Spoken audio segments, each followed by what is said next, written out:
Okay, then Laura, maybe we can go live. We are. Okay. So, hi, welcome everyone to the second round of showcasing of the third call project. It is my pleasure Mona, we cannot listen to you. We cannot hear you.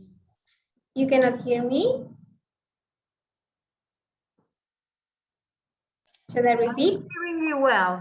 I had no problems to hear you. So somebody else can confirm if you can hear me? Yes? Perfect. Thank you. So welcome again to the second showcasing live event of the project from the third call, approaching this circularity and sustainability concepts. It is my pleasure to introduce Corina Moya, who will be your moderator during this dedicated group. So Corina, the stage is yours. Okay, thank you, Simona, and everyone for staying with us in the last part of this Worth event. My name is Corina Moya, I'm the Worth Project Coordinator, and I'm happy to host the second session of presentations of the partnerships addressing the circular economy and resource efficiency challenge, from the ideation to the redesign of the production processes while raising consumers' awareness. I'm going to give you some guidelines for the exhibitors. Know that you will have 5 minutes to show your project results. And in this session, 9 projects are now ready to present. I will prompt you through the chat when the time runs out. And for the visitors, know that the general 15 minutes for Q&A time slot is available upon the 9 presentations for inquiries and direct interactions with the exhibitors. We are pleased to have some journalists among the attendees. So thank you for joining us today. With nothing else to introduce, join me in welcoming the project Loom State 3D woven garments. So can everyone hear me and everything? Yes. Okay, perfect. So I will share screen then to my keynote. So here I am. Perfect. So hello, my name is Gracia. Thank you for waiting through that technology problem. So yeah, my name is Gracia, and I believe that waste is a design flaw. I think that if our products were designed to lower waste throughout the whole supply chain, we could solve a lot of our problems. Specifically, in the fashion industry, I think we all know, is a wasteful, exploitative, and unsustainable system. It was produced and designed in a time that, in a world that we no longer live in, and our production models are outdated. And we've learned, I think, especially this year, that our global supply chains are not strong enough, efficient enough, or sustainable enough. So just a little bit about me. I come from a textile design background and specialized in weaving. And I had the opportunity a couple of years ago to visit one of the only Magiba 3D weaving machines in the UK. And from there, I've been experimenting with 3D weaving techniques applied to garment making. And with that, I founded Wefin, a textile design studio focused on developing 3D woven garments. With that idea, this project with Worth is called Loom State 3D Woven Garments, and it aims at disrupting our inefficient and unsustainable supply chains by using 3D weaving technology and developing garments. So for those wondering how that works, basically 3D weaving garments creates the whole garment with functioning pockets and belt loops in pretty much one step. So in other words, the form and the structure of the garment are woven into the fabric. So weaving whole garments drastically shortens production steps in the supply chain. It minimizes fabric and resource waste, and it can build a more dynamic and transparent supply chain. Also, Wefin uses existing loom infrastructure. So there is a lower cost of adoption, which can support nearshore production, ultimately lowering a garment's carbon footprint and the risk of supply chain interruption on labor and business. Currently, I'm focused on trousers because I think that the complexity in sizing and fit, as well as materials, are transferable to most other clothing, and it will be my research foundation to build upon. So these specific trousers were actually developed in collaboration with EE Exclusives, a leading Dutch jacquard manufacturer that have provided teamwork, experience, and craftsmanship that has been invaluable to the success of this project. So these trouser prototypes have functioning belt loops and pockets, and as well as closures. And all these elements will be the research foundation to continue my research into other details as well as different garment types.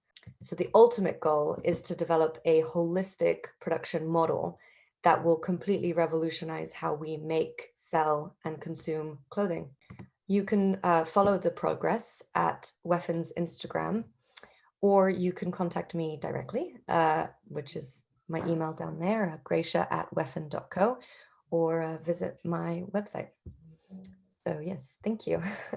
If you guys have any questions, please do let me know. Thank you, Gracia. Questions will be all together at the end of the session. So next project is New Motors, and I think you are ready, Sarah. Yes. Yes. Yeah, hi, good afternoon. I'm Sarah. I'm a designer, researcher, and consultant at von Tauben Spatzen studio based in Berlin. And I have the privilege now to introduce our material design project, New Matters, which we developed together with Material Design Lab in Copenhagen. And I'm going to quickly share my screen. Yeah, I hope you can see it. So yeah, this is a glimpse into our project New Matters. And I would like to start with a quote which reads, the material choice alone can account for up to 95% of a product's environmental and social footprint. And I think this quote already indicates the positive impact potential that you can have as a designer by using better and more sustainable materials. But especially looking into circularity, it's quite hard to source such materials. And this is where we try to start off our research. And we aimed with our material development to create a circular material which is biodegradable, healthy, and safe to use. We are very much inspired in our approach by the cradle-to-cradle design agenda. And we set out to make a vegan material based on local and endemic species or raw materials.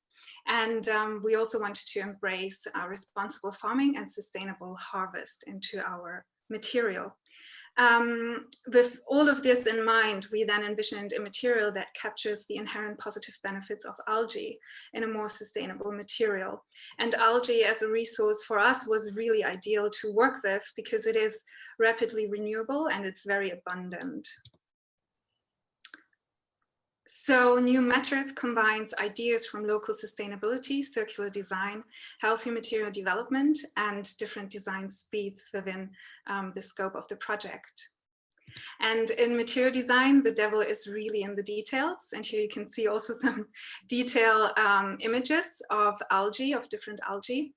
And for us, the WRF project really started with a very thorough analytical and explorative research into the raw material. We consulted with biologists, with chemists, but also with algae farmers to really get a thorough understanding of the raw material that we wanted to use in order to also create a product in the end that meets our own sustainability criteria. And the material we ended up with is sort of an algae leather. It's very flexible and it's soft, it's translucent. And as you can see in the picture, it has very beautiful natural color hues. It's very easy to cut and sew, and it actually has a cooling effect on the skin. And to me, this material really incorporates the raw beauty of algae. And it's almost weightless, which I find quite fascinating. And we foresee very different applications from the fashion industry, accessories, but we can also see it in interior design, in architecture. It's a very versatile material. And with WRF, we weren't only able to develop material swatches of this material, but we also created material studies as showcase pieces, which you can see here in the images. And we decided for a very minimalistic design language. So we created a kimono coat, a cropped top, as well as a slip-on dress. And I hope you can also see from the images the richness and texture and color that this material offers. And it really creates a sensory experience while connecting the user also to the diversity of the local marine ecosystem. So to me, it really embodies a very strong material narrative. So let's look a bit into the future. So we're big fans of collaboration, and so please, if you want to test our material, if you want to work with it, do reach out to us. We are currently looking into different designer collaborations and collaborations with photographers. We want to also explore different colors. We want to test our material and really validate our claims, as well as look into standardizing and upscaling our production process. Within WRF project, we also developed a publication and a workshop format, as well as an exhibition. And all of these elements are soon going to be released. They were unfortunately a bit delayed due to the pandemic, but now we're really looking forward to getting these things out as well. And this is just a little bit about our core team. And Anke Passold from Material Design Lab is also today here. So also if you have questions to her, please feel free to ask. And again, we are always very happy to connect and to share ideas. So here you can see our contact information, and you can also see them, of course, on the WRF project website. Thank you. Thank you, Sarah. So now is the turn of Kombucha Sugi. Yes, I will just launch the presentation and it should be with you. So hey everyone, I'm Adrian, Vice President and founder of the studio Freds, with 3, 4, and 5 in the middle. And I'm just going to quickly introduce the project that we've been doing in the framework of the WRF partnership. But just before that, I'd just like to make some context by saying that we started as a studio to look into kombucha materials, which is bacterial cellulose. It's basically essentially cellulose, by this project that was an alternative to hospital gowns, which was a kimono design entirely made of kombucha with no leftovers, thanks to the optimized design of the kimono. And eventually, we've been working since 2018 on researching different sides of kombucha, so both as a material and its properties. So here you can see some ACM microscopy images, for instance, where we looked into how is this material being structured and why does it have such a good mechanical property. So just to have a figure in mind, this material, in all gross that it looks when it's raw and non like still wet, eventually it's 15 times stronger in tensile strength in comparison to conventional cow's leather. So yeah, so eventually over the past 2 years or 3 years rather, we've been experiencing with making designs, but also the way that what does it mean to be able to produce such a material in almost any city. So for this project now, we've been working with, sorry, I didn't see the sound, right. So we've been working around the values that we've been developing at Freds, which are openness and inclusion, the DIY agency that one can have with this material, and eventually the sustainability. So we've been working with 2 guest designers, Wael Elalouche and Karen Yuang. Yeah, and so we've been asking them to produce designs, bagged designs, that would reflect these 3 values that I've been just mentioning. Yeah, so the results are 5 bags that I hope you can discern in the different corners here. So all of these bags have a very minimal amount of sewing needed, besides the one on the bottom right that is a more statement bag, I would say.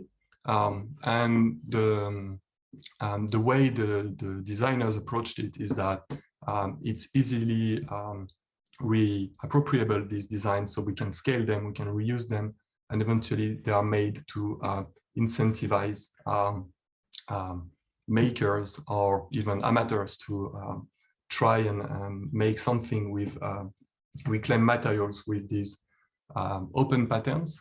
So eventually here you can see that on our website you can access the open patterns here that are all explained, like how to make the bags, and eventually you can also find the recipes to grow your own material. That is again very performative, mechanically speaking, and very sustainable. So yeah, what we hope we can do after that is that we can work with other designers, maybe leveraging on those say provocative or very affordable pattern designs. And yeah, so this is us, Fred. Thank you. Thank you, Adrien. So next project is Reprint Ceramics. Hi, I'm Hanneke. I'm going to introduce you to Reprint Ceramics. Sorry.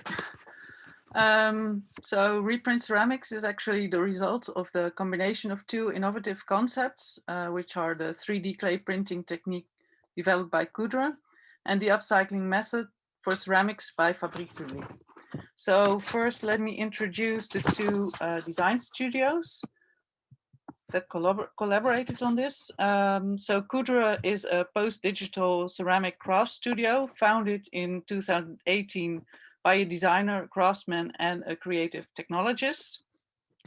It designs and manufactures non-serialized pieces, designing almost coordinate by coordinate the trajectory that the machine will follow. Using their own handmade 3D printers, different paste formulations are extruded according to complex handcrafted machine parts. So their exploration is focused on printing textures and shapes that are difficult or impossible to produce manually. Fabrique Publique is my design studio, and as a designer, I'm fascinated by change and I want to contribute to the activist role that design has to me. By sketching visions for the future, I want to shed new light on those changes, give them a positive turn with a twist, with a playfulness that fosters the idea in people that by doing, you can influence the world around you. This has, amongst others, led me to design a set of cutlery and plates around the theme of climate change and a film on women's emancipation. It has also led me to investigate the potential of ceramics recycling, which I started in 2017. So Reprint Ceramics was born out of the need to provide more circular options for the 3D clay printing industry. And it shows that take, make, discard is no longer an option. So by using post-industrial and post-consumer ceramics waste as a resource for making new high quality products, the project shows that the use of waste can reduce supply chain costs, decrease the use of raw materials, and improve the ecological footprint whilst making beautiful products. So in this overview, you can see the output that we plan to generate. So a series of lamps, the production of ready-made recycled clay packages, and we also want to share the knowledge that we gained in the project with the 3D clay printing industry. The process. So here you can see the materials that we used for testing. So China clay, porcelain, and fine stoneware, to which we added water, silicato di sodio, paper fiber, and bentonite for making it more, to improve the plasticity. We did it with this machine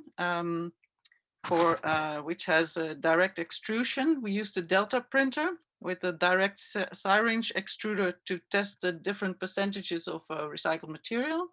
These are the test cylinders that we have produced with the different ceramic materials, so porcelain, jade, and stoneware, and with the different percentages. These are the three tests that work best, all in combination with porcelain. So you can see one with 50% of grains, and the grain size is 0.5 millimeter. The second one is 30% of grains with a grain size between 0.5 and 1 millimeter. And the third one is 50% grains with 0.5 millimeter, between 0.5 millimeter and 1 millimeter grain size. And you can see the appearance of the texture and the color of the grain changes with the addition. So the more recycled material you add, it gives a different appearance. Crucial was also to find a solution for the supply of discarded ceramics. And luckily, we were approached by Dutch thrift shops who wanted to get rid of their ceramics waste materials and were looking for a cooperation with us. So that means continuity in the supply of waste materials. And we also presented digitally our first tests with the material, as well as some first draft designs at the Dutch Design Week. So the lamps that we produced, our designs clearly show that it has added value in joining two innovative techniques, ceramics recycling and the innovative way of 3D clay printing. And as a result, the tactility, the look and feel, and the organic structure all fit very well together. So the lamps are really a showcase of the material and the technique. And we believe that printing with recycled ceramics has a positive impact on people and the planet, since waste material is given a useful purpose.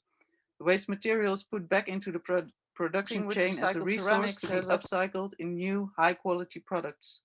It also means that less virgin material needs to be mined to make new ceramics products. By opening the possibility for consumers to give the product back once it breaks or is discarded, it can be upcycled into new products over and over again.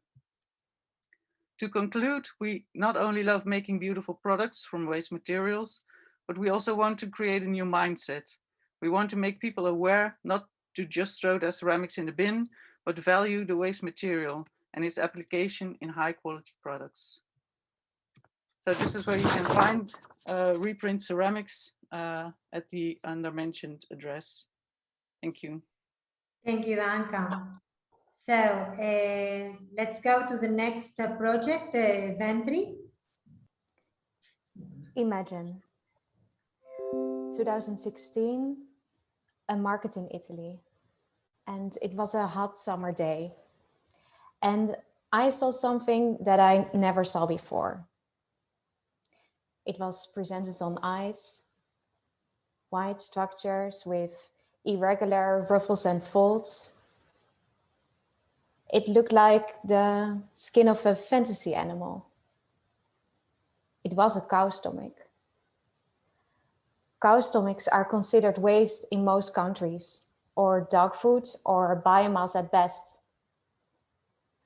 I'm Billy van Katwijk, and I saw the beauty in this cow stomach. And I believe waste does not exist. Immediately, I wanted to preserve the structures of the different stomachs of the cow and use them in my designs. Together with a tannery, I invented a unique process of tanning without heavy metals like chrome, and now we're even researching a 100% biodegradable solution. I was able to preserve these natural structures of the stomachs and turn them into a useful material that I call Ventri. With the support of the World Partnership Project, I could work together with my Spanish partner, Afro Leather, who is dedicated to the leather craft. And we invented a way to produce beautiful leather handbags of this Ventri material. We made 3 different bags, each exploring the different qualities, sizes, and textures of this Ventri material and the different stomachs. So the first bag is the rumen, and this is also the largest of the stomachs and largest of the bags. And it's very soft, and it has these hairy structures. and it's big enough to fit a laptop. The second one is the reticulum. It's much smaller, and it's also designed as a practical bag to fit your daily ordinary things you want to take with you. So it comes with a zipper and also with a strap. And the third one is a bit more extravagant with all these natural ruffles and folds. It's the Omasen. And this is quite a character. So it's made into a clutch.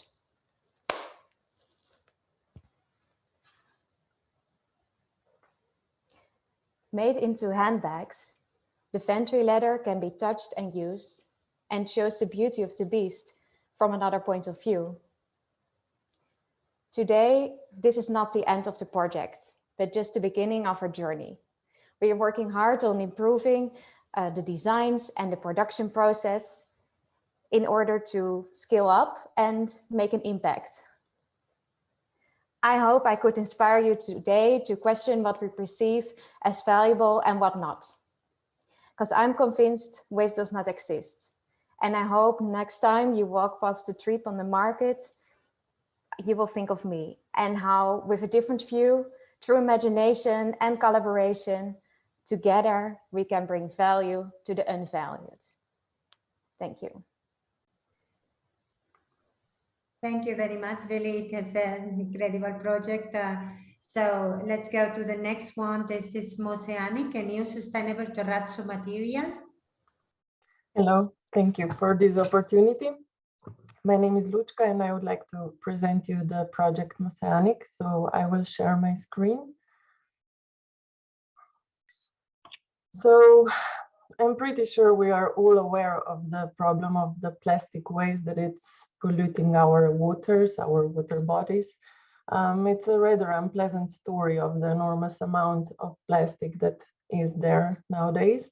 But I think that maybe we are not so connected to it till the moment we really encounter it in person. And this was the moment for me. In the year 2019, I spent 5 months in Greece.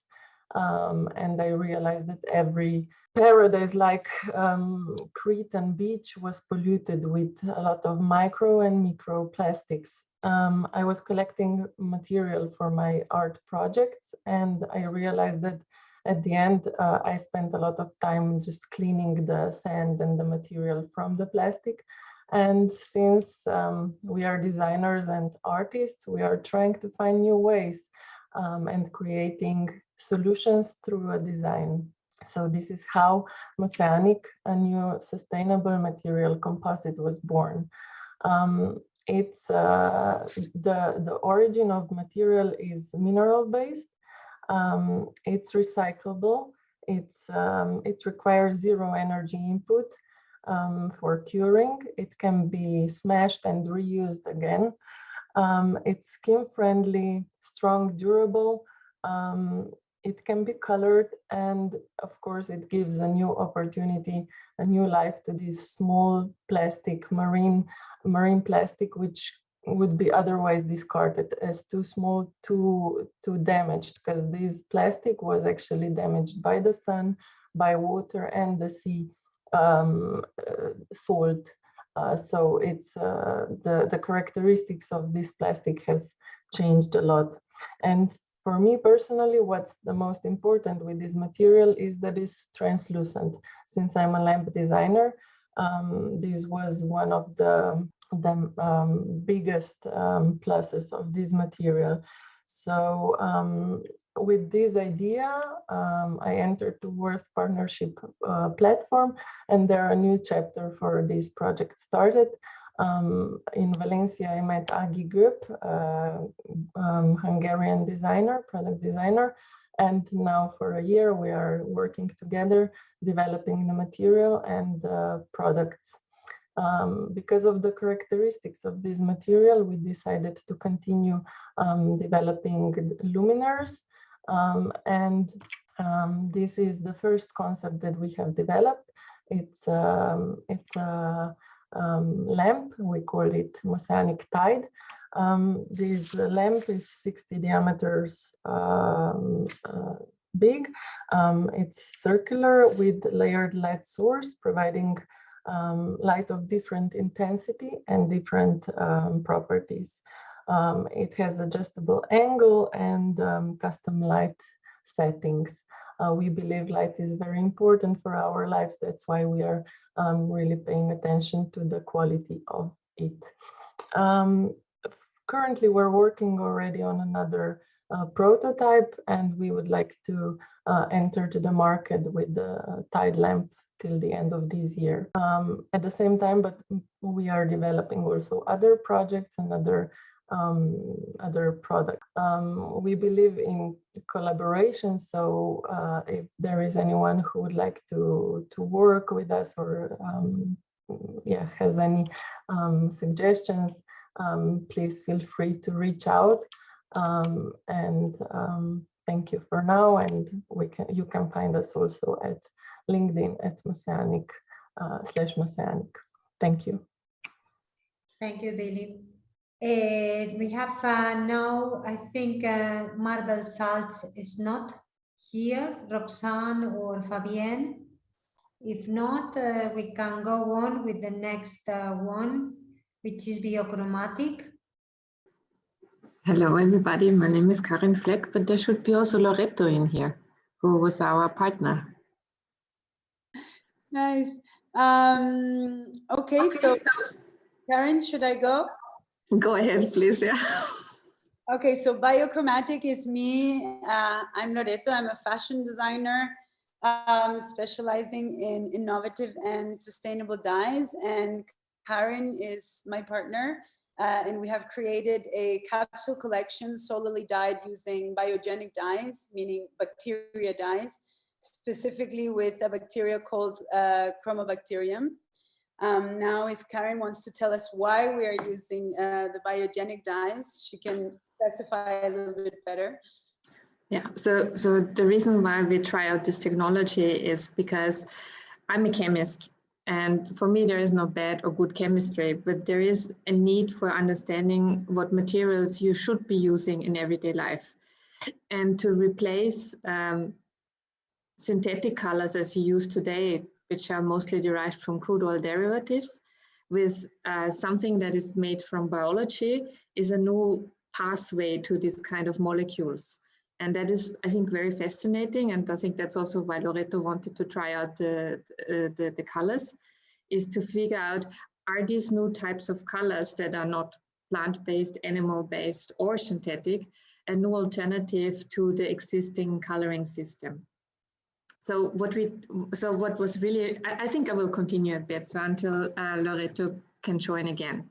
So our team is basically a mixture of biologists, chemists, microbiologists, and we explore bacteria that come from nature. And we see, okay, they make really beautiful color, it's part of the metabolism, but we're not designers. So that's why we are dependent on somebody else creating with our technology. And when Loreto first came to Vienna and she visited us in the lab, we just had some, we call it accidents in the laboratory, because we wanted to dye very evenly the textiles. And she came in like a whirlwind and she said, oh, this is amazing. This is something I want to work with. And she gave us a completely different view on how to use materials and how to look at our work. Because of course we are scientists and we want to investigate everything to the detail. But when Loreto came, she gave us really a new look onto this. And also by creating her capsule collection, she actually managed something that, for instance, we would never do, because we would not be able to create design. And I think she also taught us a lot about just doing it ourselves, like, learning how to do things and how to see things very differently. And maybe, Loreto, I was a bit pitching your design, so I think you need to show now what you've done. But we can't hear you because you're mute. Yeah, no, the internet is a little bit not so good today down here.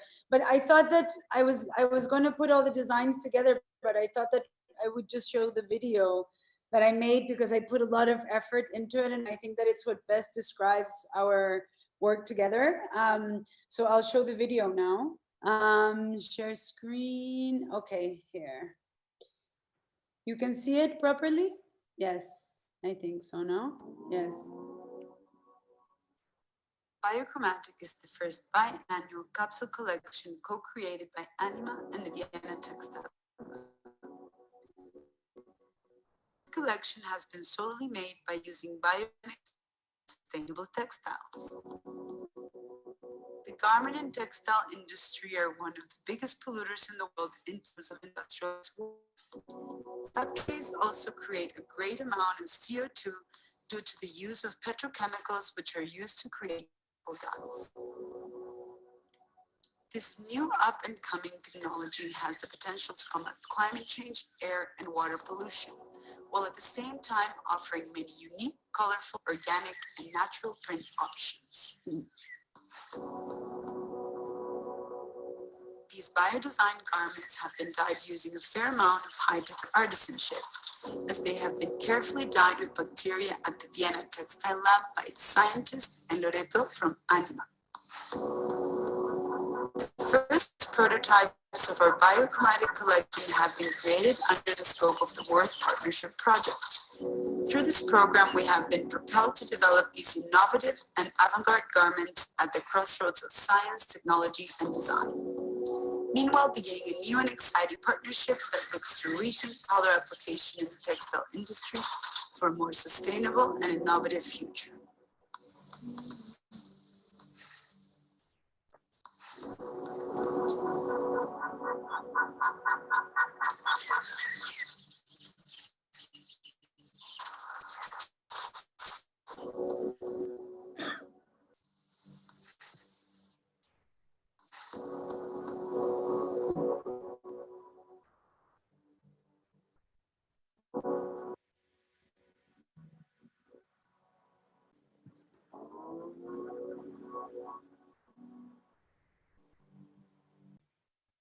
Okay, you can hear me, yes?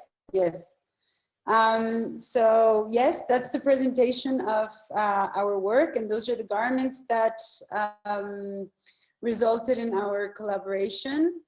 That's the capsule collection that we have been able to dye. I have to say that I think we're both really happy. We managed to actually dye 6 garments. We actually made the capsule collection. We were only supposed to make 2 prototypes for Worth, but at the end, we ended up having our prototypes for the capsule collection. So I think that's a really big step. We're working with innovation here, and as I think we all know, it can get very complex at times, and processes can be long. And I think that achieving what we have achieved is very big for us, knowing what it takes to create these garments, no? Yes, this. And also I would like to add, I didn't add it before, but for me as a designer, we lost you, Loreto. Anyway, I think Karin has shown very well the collaboration between the technician and the designers. Work with that shows the spirit of Worth. So if you want, because we are a little bit run off of time, we can go on to the last project, Circular Bags, with Larissa Rubietto. Hi, everyone. Thank you, Corina. I will also share my screen. Just give me 1 second.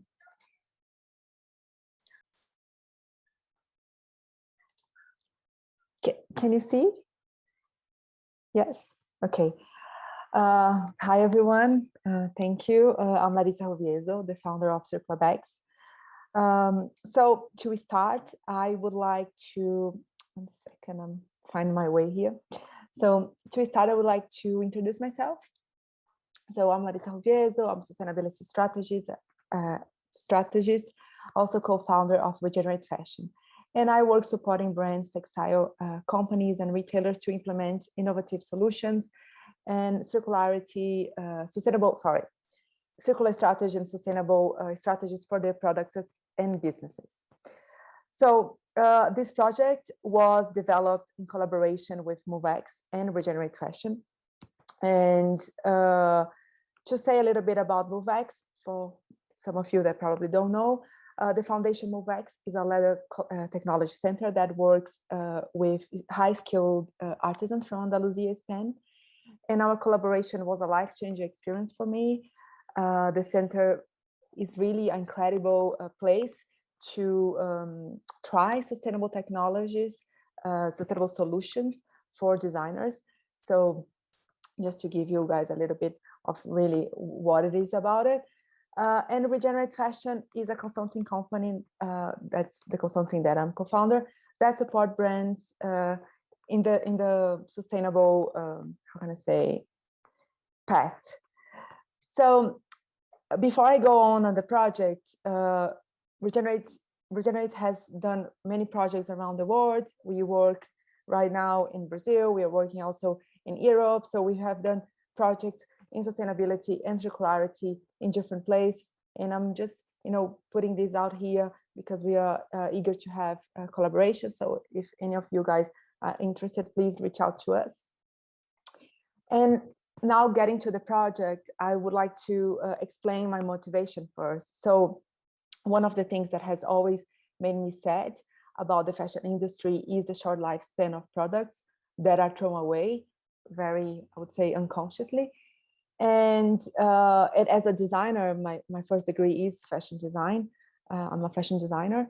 I realized that I even got to a point where I was asking myself if it was necessary my professional was necessary in the world, really, if I was gonna just create products that would end up in the landfill. So this is the real motivation of the circular bags, to come up with a new way of consuming fashion, of creating products. So based on circular economy principle, this project educates consumers about how they can build sustainable relationships with their fashion products. Circular bags is a capsule collection of 5 bags, different size, where each bag can be redesigned to create a new model, reusing the same material. And with the World Partnership project, I was able to prove the concept and produce the bags in a very, I would say, high-end fashion with the collaboration with MoveX. Circular bags was built around 2 innovative strategies that I call, one of them second life pattern, and the second one conscious consumption.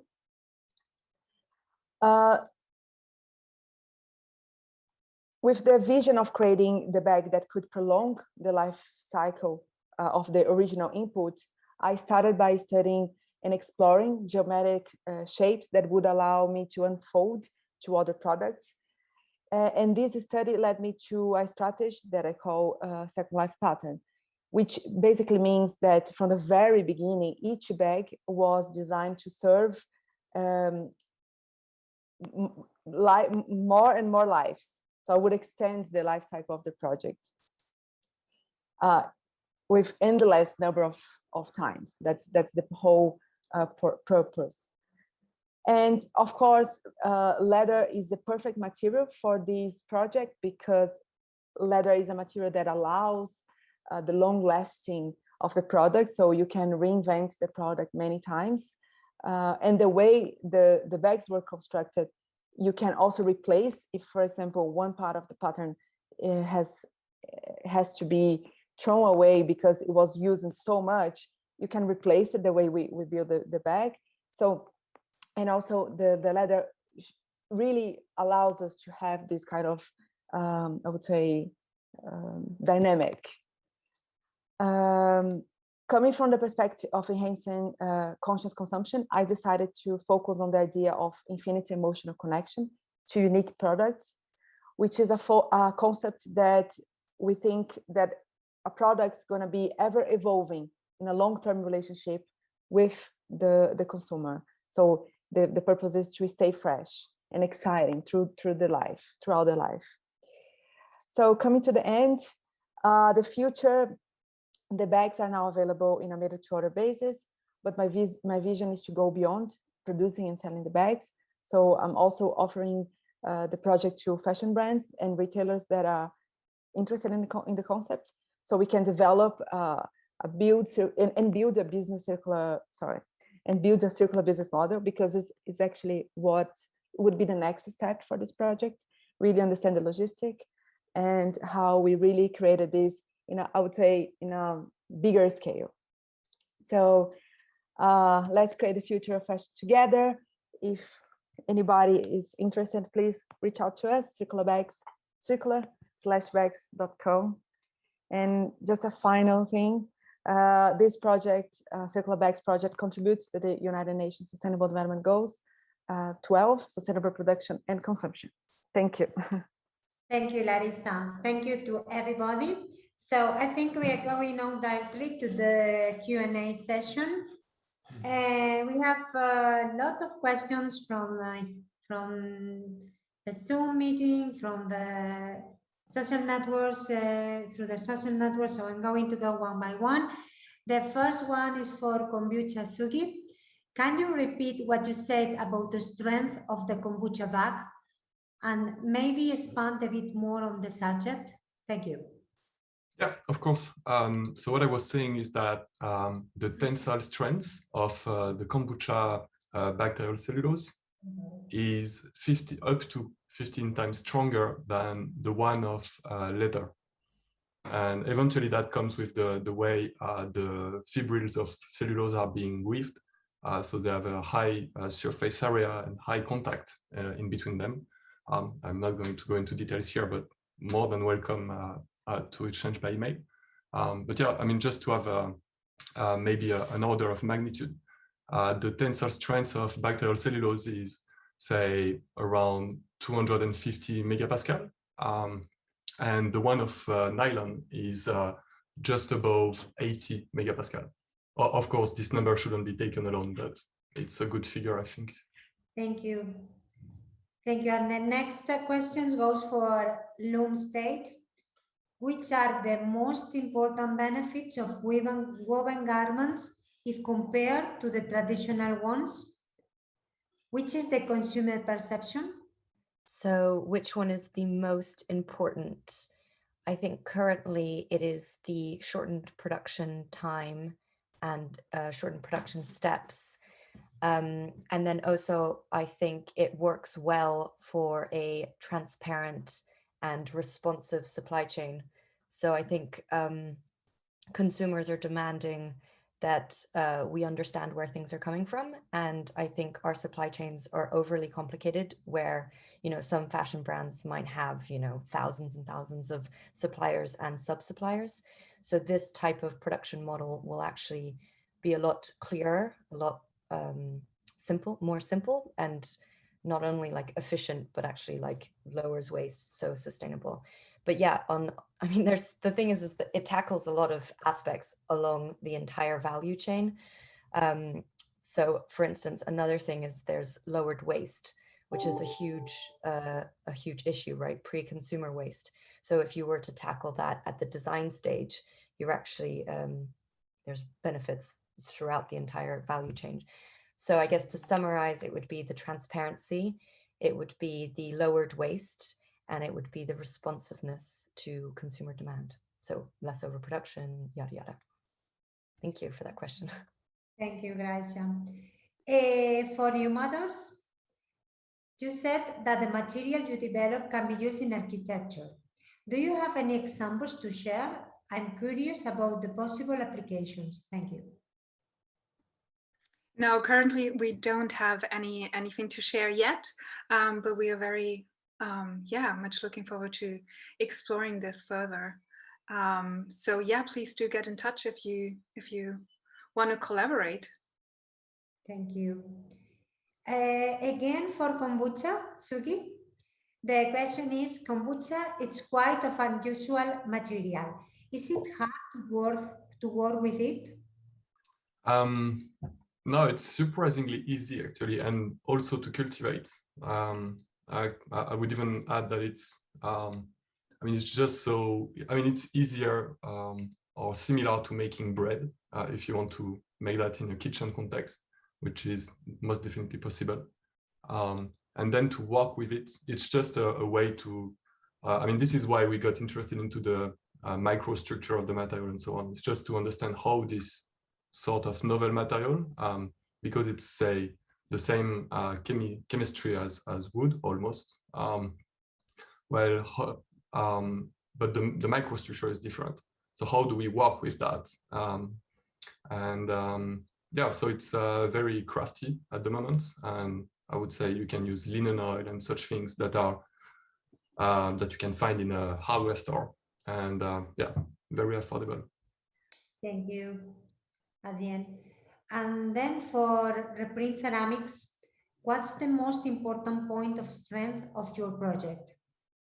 The most important point is that we use the waste material that's normally thrown into the bin, and which makes us use less virgin material.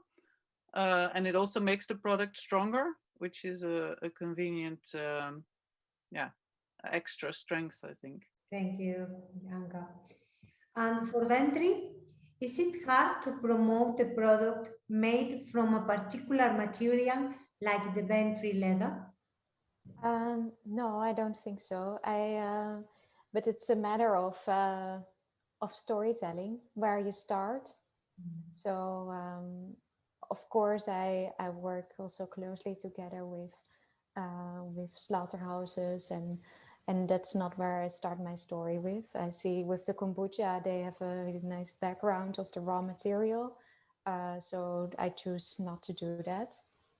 But well, in my experience, the project opens always room for interesting discussion and to share different views, and I think that's very valuable, and so I don't see that as a difficulty at all. Thanks for that question. Thank you, Billy. This is a question for biochromatic. How scalable is the process is biochromatic? Loreto or Karin? Yeah, I think I'm here. I'll let Karen answer this one. yeah, so we started like in the Petri dish, like every good microbiologist. Then we went into the shaker, and now we're actually creating our colors via bioreaction, so per fermentation, maybe very similar to kombucha in a way. And upscaling means that you not only make a lot of bacteria, but you also have to figure out, okay, how can I make the bacteria make more color, and also how to extract the color properly and also sustainably, of course. So we are working on this. This is also our big focus in 2021. And also, like, upscaling means, in a sense, in biotechnology, you scale from maybe a few liters to tens of liters to hundreds of liters, and sort of we started the first 2 steps of this upscaling, and we're looking forward that, okay, by the end of the year, we might be able to do something in the range of 100 liter to create so much biomass that we can create our colors. And I have a question for you. How is the consumer perception of something particular like biogenic dyes? That is interesting, because we had a lot of discussions with, or maybe, I don't know, like maybe I start and Loreto can maybe like finish that. So when we talk to industrial clients, there is, on one hand, there is the need for novelty, but on the other hand, there is not much thinking through till the end customer. So that is yet to be explored in one way, because like the generation, like a generation older than us, Loreto and me, they don't react too positive about bacterial dyes. So, but the younger generation I've seen, they are very, very into this and get that. So it's, I think, a very generational issue, but maybe Loreto has a different experience. For me, I think that it's such a funny question, because right now we're all using dyes that come from oil, that come from crude oil, that come from petroleum, which is really harmful for our skins, you know? And it's like, how come we don't ask that question when we go to a store and buy a shirt, right? So for me, to be honest, in general, when I do tell the people around me, or yeah, the reaction is amazing. And I don't know, we're working with natural dyes. They're coming at least from nature, and they're much more sustainable and better for our skin. So I don't know, I understand where the question comes from, because it comes from bacteria, you know, but we use bacteria in so many processes in our daily life, you know. So it's not something that is completely new. We drink beer, we drink wine, we drink kombucha, no? So I find it actually quite natural that we would use bacteria to dye our garments.